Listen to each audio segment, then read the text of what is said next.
Kuuɗa Lilaaɓe suura 12 aya 34 yaaki 44. Pusuki komiwal ngal. Nde weeti huwoɓe nder komiwal ngal anditaayi leydi ndi min jotti. Ɓe kayni wigeere godunde jaarendi. Ɓe ngiɗi yaaruki komiwal ngal ton to ɓe mbaawi. Sey ɓe taƴi ɓoggi njamko darnirko komiwal ngal. Ɓe aliɗi nder ndiyam. Ɗon ma ɓe pitti ɓoggi ɗi ɗum haɓɓiri poɗirɗum komiwal ngal. Gaɗa maajum ɓe ƴefti wudere wonde e hoore komiwal ngal ngam hendu faarangal yeeso yaarangal daande ndiyam ɗam. Amma komiwal ngal fii mofde njaarendi nder ndiyam. Hoore maagal nufi ngal dari ɗon.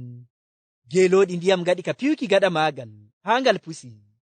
Sooji'en wonɓe nder komiwal ngal ciryi dabare no ɓe mbardata curaaɓe wonɓe nder komiwal ngal ngam to goɗɗo nder maɓɓe yuno daɗa.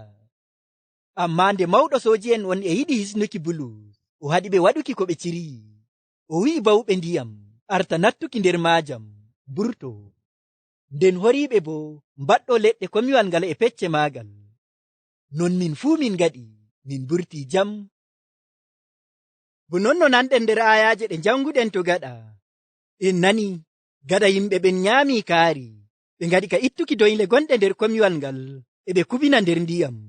E non ɓe ustani komiwal ngal teddoral. Nder ayaje ɗe janguɗen ɗo bo en nani aya 34 yaaki 41 wi'i. Nde weeti huwoɓe nder komiwal ngal anditaayi leydi ndi min jotti. Ɓe kayni wigeere godunde jaarendi. Ɓe ngiɗi yaaruki komiwal ngal ton to ɓe mbaawi.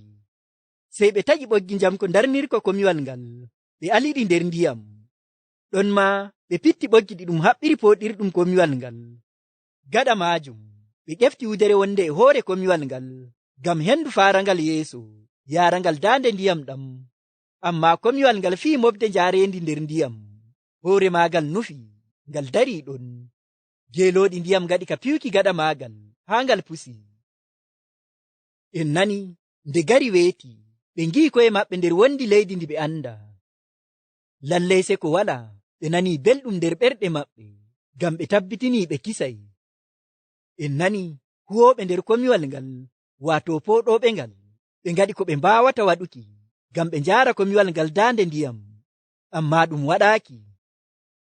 En nani komiwal ngal fii mofde njaarendi nder ndiyam. Hoore maagal nufi ngal dari ɗon.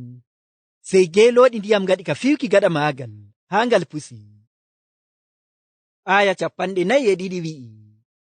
Sooji'en wonɓe nder komiwal ngal ciryi dabare no ɓe mbardata curaaɓe wonɓe nder komiwal ngal ngam to goɗɗo nder maɓɓe yuno daɗa.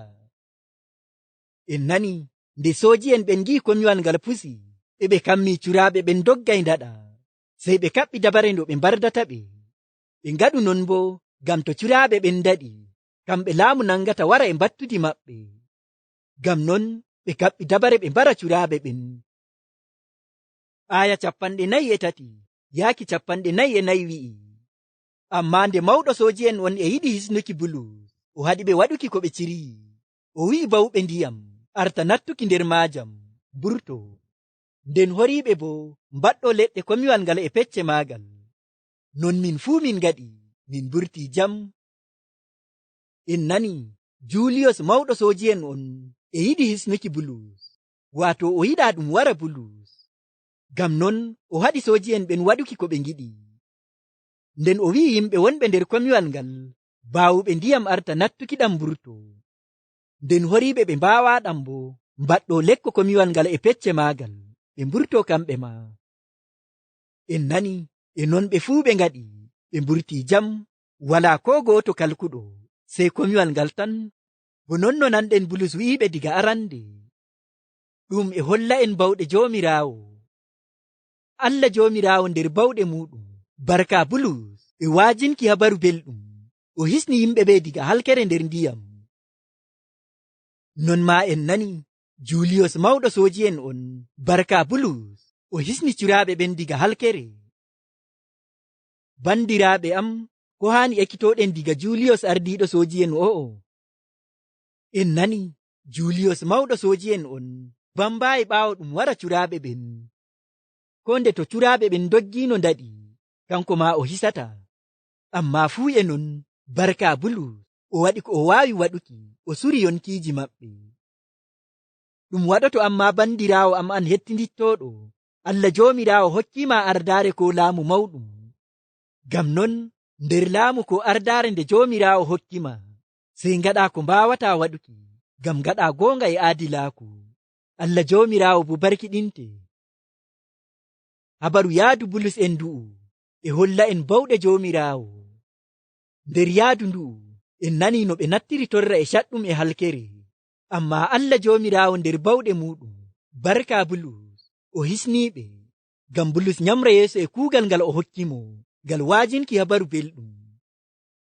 Bandiraaɓe am enen tokkuɓe annabi Iisa, nder jonde meɗen nde hande e jaango, ko ngaɗeten fuu sey jogoɗen goonga, tokken goonga, daroɗen dow goonga, bo non no Bulus waɗi. En bo ngartay ɓe barka haa yimɓe ɗuɗɓe keɓa barka e laawol meɗen. Ngam en nani ɗo barka Bulus, Allah joomiraawo hisni yimɓe ɓe diga halkere ngam o waajina habaru belɗum.